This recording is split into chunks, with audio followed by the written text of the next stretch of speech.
Today we will be looking at two horrifying caving stories that went horribly wrong. As always, viewer discretion is advised. It was December 20th, 2015, when Christopher Petronino hiked to trails he had been to countless times before. At 50 years old, the scout leader from Boonton, New Jersey, knew Splitrock Reservoir and Rockaway Township like the back of his hand. The wooded trails, the rocky outcroppings, the hidden features that most hikers walked past without noticing. Petronino had explored them all since the early 1980s. Today he was bringing 3 Boy Scouts from his troop to see something special.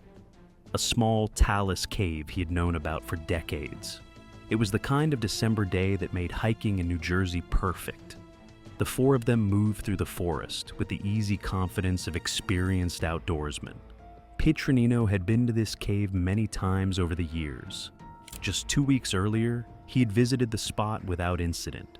It was a tight squeeze, a narrow rock crevice cave formed by fallen boulders creating a gap in the talus slope, but nothing dangerous. A quick look inside, maybe a brief exploration, then back to the main trail. An educational stop to show the scouts an interesting geological feature. They carried minimal caving supplies, flashlights, batteries, water, some snacks, and Petronino's go-to tool for every outdoor adventure, a rock hammer. They reached their destination and were standing alongside the cave opening that was barely 2 feet wide, a dark slit between massive boulders that had tumbled down the slope decades or centuries ago. The kind of formation that geologists called a toeless cave. Not a true cave carved by water through limestone, but rather a void created by the chaotic arrangement of fallen rock. These spaces could extend surprisingly far into the boulder field, creating narrow passages that twisted and turned in unpredictable directions. Petronino approached the opening and peered inside. All he saw was darkness, nothing visible beyond the first few feet where daylight penetrated. He'd done this before, so it wasn't a big deal. He positioned himself at the entrance and began to squeeze through, entering feet first so he could lower himself down into the narrow space. The rock pressed against his sides as he descended. His waist caught slightly on a protruding edge, and he paused, adjusting his position to work his way deeper. The cave was tighter than he remembered, but that happens. Perception changes, your body position shifts. What seemed easy one visit becomes awkward the next. He shifted his weight, trying to maneuver past the narrow point. What Christopher Petronino didn't know, what he had no way of knowing, was that the darkness beyond concealed something living, something massive, something that had claimed this cave as shelter from the cold winter. Approximately 300 pounds of black bear lay in the depths of the talus cave, hidden in the darkness where no light reached. The bear had found this space, protected from wind, insulated by rock, secure from disturbance, and had settled in. Whether it was beginning hibernation or simply using the cave as a day shelter, the bear considered this territory its own. And now, something was entering that territory. Something was invading its refuge. The bear felt threatened. As Petronino struggled to adjust his position, still caught slightly at the waist, something grabbed his foot. The grip was immediate, powerful, unmistakable. Before his mind could fully process what was happening, he was being pulled deeper into the cave. The sensation must have been nightmarish. The sudden realization that you're not alone in the darkness, that something has you, that you're being dragged away from light and air and safety into a confined space with a predator. Petronino was yanked further into the narrow passage, his body scraping against rock as the bear hauled him toward the back of the cave. Then came the attack. The bear began biting. Claws raked across his body. In the absolute darkness of the cave, Petronino couldn't see his attacker, could only feel the teeth sinking into his legs, the claws tearing at his shoulders, the crushing weight of the animal in the confined space. The bear's jaws then found his scalp, tearing at his head. Every instinct screamed at him to fight, to escape, but there was nowhere to go. The cave walls pressed in from all sides. The bear blocked any retreat toward the entrance. He was trapped in a stone tomb with an animal that perceived him as a threat to be eliminated. Outside the cave, the 3 scouts had watched their leader enter the narrow opening. They had expected him to poke his head in, maybe crawl a few feet inside, then back out to continue the hike. Instead, they saw him suddenly pulled violently into the darkness. They heard sounds, terrible sounds, coming from within the cave. Sounds of struggle, sounds of an animal, sounds that told them something had gone catastrophically wrong. The scouts didn't panic. Their training took over. One of them immediately called 911, reporting the emergency and providing their location as precisely as possible. But they also recognized that rescue teams would take time to arrive, and their scout leader was in immediate danger. They needed to do something now. Inside the cave, Petronino realized the full horror of his situation. He was inside a bear's den. The animal wasn't attacking because it was hungry or aggressive. It was defending its shelter, fighting an intruder in its own territory. This was the worst possible scenario for a bear encounter. A surprise bear in a confined space with no escape route. Petronino's hand found his rock hammer, a tool he carried for examining geological features. In the darkness, operating purely by feel and desperate instinct, he swung the hammer toward where he sensed the bear's head to be. The first strike connected. He swung again. The second blow hit home. The impacts didn't drive the bear away, but they created a momentary pause in the assault. Petronino seized the opportunity. He pulled his sweatshirt over his head for protection and curled into a fetal position, pressing his back against the cave wall. It was a classic defensive posture for bear attacks. Protect your vital organs, cover your head and neck, make yourself less of a target. In the open wilderness, this position allows you to weather an attack until the bear decides you're no longer a threat. But in the confines of the cave, with the bear still present in the tiny space, it was simply the only option available. The scouts outside worked quickly. They gathered what food they had, bananas, trail mix, and placed it near the cave entrance. The logic was sound. Give the bear a reason to leave the cave, an alternative to continuing the attack. They also built a small signal fire, both to help rescue teams locate them, and to create smoke that might encourage the bear to exit. Inside the cave, time became meaningless. Petronino remained curled in his defensive position, feeling blood running from his wounds, hearing the bear moving in the darkness. Every breath was measured, every movement calculated to avoid triggering another assault. The cave had become a prison, and his only hope was that the bear would eventually decide he was no longer a threat and leave. Minutes stretched into an hour. The hour continued. Petronino remained pressed against the rock wall, his sweatshirt pulled over his bleeding head, waiting in darkness while rescue was being organized on the outside. Approximately 80 minutes after the attack began, the bear finally moved toward the entrance. The food placed by the scouts, the smoke from their fire, some combination of factors convinced the bear to abandon its den and exit the cave. Petronino waited, listening to the sounds of the bear's departure, not daring to move immediately in case the animal returned.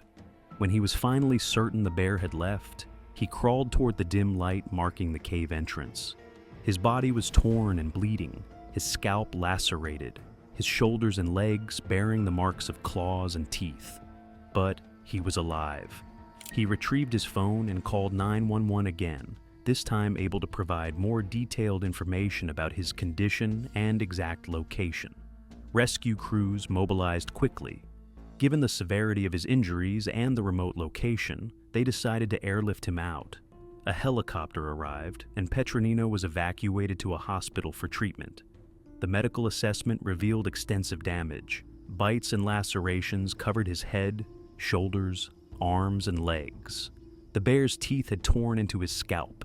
Its claws had raked across his body during the 80-minute ordeal in the cave.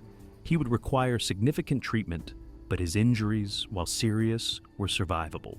The 3 scouts emerged from the incident uninjured, their quick thinking and calm response credited with contributing significantly to their scout leader's survival. Their immediate call to 911, their creative use of food to lure the bear out. and their signal fire to guide rescuers all demonstrated the value of outdoor training and level-headed action in emergencies. Wildlife officials arrived to assess the situation and determine what should be done about the bear. Their conclusion was straightforward. This wasn't a case of an aggressive or dangerous bear that needed to be destroyed. The bear had been defending its den, a natural behavior when an animal perceives a threat in its shelter. Petronino had inadvertently entered what was essentially the bear's home, and the bear had responded as any wild animal would when cornered in a confined space. In open terrain, most black bear encounters end with the bear retreating. Bears generally avoid humans and will leave an area when they detect human presence. But in a confined space, particularly in what the bear considers its den, retreat isn't an option. The bear must either fight or surrender its shelter, and fighting becomes the most likely response. Christopher Petronino entered a cave he'd visited many times before, expecting to show his scouts an interesting natural feature. Instead, he spent 80 minutes trapped in darkness with a black bear, fighting for survival in a space so confined that neither he nor the animal could escape. He emerged alive, but the experience demonstrated how quickly a routine outdoor activity can transform into a life-threatening emergency when we forget that we're visitors in spaces that wildlife calls home. Beneath the dense jungle canopy of Mexico's Yucatan Peninsula lies a world that exists in perpetual darkness. Sistema Ox Bel Ha, stretching over 270 miles, 435 kilometers through limestone, represents one of Earth's longest underwater cave systems. It's a place where sunlight has never reached, where the only sound is the rhythm of your own breathing, and where the line between life and death is measured in the contents of your tanks and the decisions you make in complete isolation. Cenote Odyssey serves as one portal into this subterranean realm. The cenote itself is deceptively beautiful, crystal clear water at a constant 77 degrees Fahrenheit, 25 degrees Celsius. Visibility so perfect, you can see 100 feet in any direction. Sunlight penetrates the shallow sections, creating shafts of light that dance through the water. But this beauty is merely the threshold. Beyond the light, beyond the comfort of the surface, the cave system extends into absolute darkness, a maze of passages where orientation becomes meaningless and panic can kill you faster than running out of air. On April 23, 2022, a 32-year-old Russian cave diver prepared to enter this darkness. He wasn't a novice making a fatal mistake born of inexperience. His credentials told a different story: full cave certified, stage cave certified, DPV certified. He had trained extensively in these very caves. He had dived Cenote Odyssey's passages many times before. He knew the routes, knew the passages, knew where the lines led, and how long each section took to traverse. This was routine for him, just another day of survey work in familiar territory. His equipment reflected years of experience in technical diving. Side-mounted configuration, 4 aluminum 80 cubic foot, 11.1 liter, tanks filled with 32% nitrox, 2 additional stage tanks that would extend his range deep into the system, a DPV, a scooter that would pull him through the underwater passages at 150 to 200 feet, 46 to 61 meters per minute, turning what would be exhausting swims into efficient transits through the darkness. He carried survey equipment, slates to record measurements, tools to document the passages he would explore. His mission was to continue mapping work, resurveying existing lines to improve accuracy. Methodical work, technical work, the kind of diving that required focus and precision, but held little inherent danger for someone of his experience level. At 10 a.m. on Saturday morning, he descended into Cenote Odyssey. The sunlight followed him down through the clear water, then gradually faded as he moved deeper into the cave system. Eventually, there was only the beam of his dive light cutting through absolute blackness, illuminating limestone walls that had existed in darkness for millions of years. He was alone with the sound of his breathing, the hum of his scooter, and the work he had planned. Hours passed on the surface. Morning became afternoon. The sun tracked across the sky, its light still penetrating the cenote's opening, still illuminating those beautiful shallow sections. But deeper in the system, time had no meaning. There was only the darkness, the limestone, and the diver somewhere within the maze of passages. Afternoon became evening. The neighbors who lived near Cenote Odyssey, people familiar with the rhythms of the diving community, began to notice something wrong. A vehicle sat in the parking area. Dive equipment had been staged that morning, but there was no diver. No one had surfaced. No one had packed up and left. The concern grew as the sun began to set. A diver who enters the water at 10 a.m. doesn't stay down for 8, 9, 10 hours. Something had gone wrong. Someone needed to check. A local diver was contacted. The alarm spread through the community. Playa del Carmen, Puerto Aventuras, Tulum. Experienced cave divers began preparing for what they knew would likely be a recovery rather than a rescue. After this many hours, hope was a luxury no one could afford. But you don't rush into a cave system, even in an emergency. Preparation takes time. Equipment must be checked. Teams must be organized. The cave that might have claimed one life won't hesitate to claim more from rescuers who proceed recklessly. At 2:57 a.m. on Sunday morning, nearly 17 hours after the Russian diver had descended into darkness, the first search team entered the water. The scene must have been eerie. The cenote at night, illuminated only by dive lights, the inky black water concealing everything below. The search team descended, leaving the world of air and light behind, entering the realm where their missing colleague had vanished. They had no dive plan to follow, no route to retrace. They knew only that an experienced diver had entered the system and never returned. The search would be systematic, following the main line, checking side passages, looking for any sign of disturbance or presence. The cave revealed nothing quickly. Passage after passage of empty limestone, guidelines stretching endlessly into darkness. The search team moved deeper, their lights sweeping across walls and floor, looking for anything out of place in this alien environment. 700 feet, 213 meters from the entrance, 7 minutes of trigger time on a scooter, they found him. The Russian diver lay face down in the water, suspended in the currentless stillness of the cave. His helmet remained on his head. His mask stayed fixed to his face. Both of his primary side-mounted tanks were still attached to his body, valves fully open. When the search team checked the gauges, both tanks read empty, completely drained. He had made 2 jumps from the main line, leaving the primary guideline to follow secondary lines into side passages. Both jumps were properly installed, the lines correctly tied off and marked. Everything about his navigation had been textbook perfect. Near where his body floated, his equipment told a story that made no sense. The first stage tank was clipped to the guideline, valve open, tank empty, regulator and hose properly stowed. He had used this tank as planned, breathed it down during his survey work, then secured it to the line. The second stage tank was also clipped to the guideline. Its valve was closed. When the search team checked the pressure gauge, it read 170 bar, 2,465 psi. The tank was full. The regulator and hose were stowed, unused.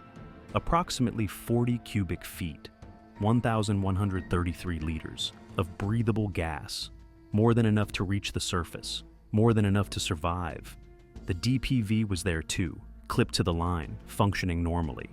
A working scooter that could have carried him to the entrance in 7 minutes. All of this, the full tank, the working scooter, the route he knew by heart, was within arm's reach of where he died. His survey slate was in his pouch. His wrist slate contained sheets of data, measurements, observations. The evidence suggested he had been working methodically, resurveying the lines around this area, engaged in the technical task he had descended to accomplish. And then, something happened. Something that stopped him from reaching for the tank that could have saved his life. The search team exited with their grim discovery.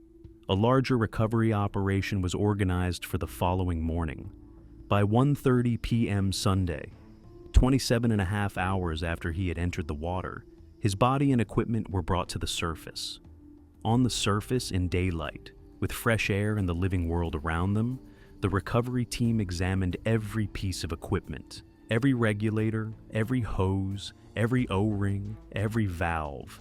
They found nothing wrong. No mechanical failures, no equipment malfunctions. Everything had worked exactly as designed. So what happened at 700 feet, 213 meters, into Cenote Odyssey? What occurred in those passages that this experienced diver had traveled many times before? The closed valve on the second stage tank is the detail that haunts everyone who studies this incident. That valve represents a simple action, a turn of the wrist, a twist of metal. Open the valve, breathe the gas, activate the scooter, exit the cave. 7 minutes to survival. But the valve stayed closed. Did he forget it was there? His mind clouded by carbon dioxide buildup as he worked in the confined passages? Did he suffer a medical emergency? Did hypoxia, the oxygen starvation that comes from breathing tanks to empty, steal his cognitive function? Or was it something else?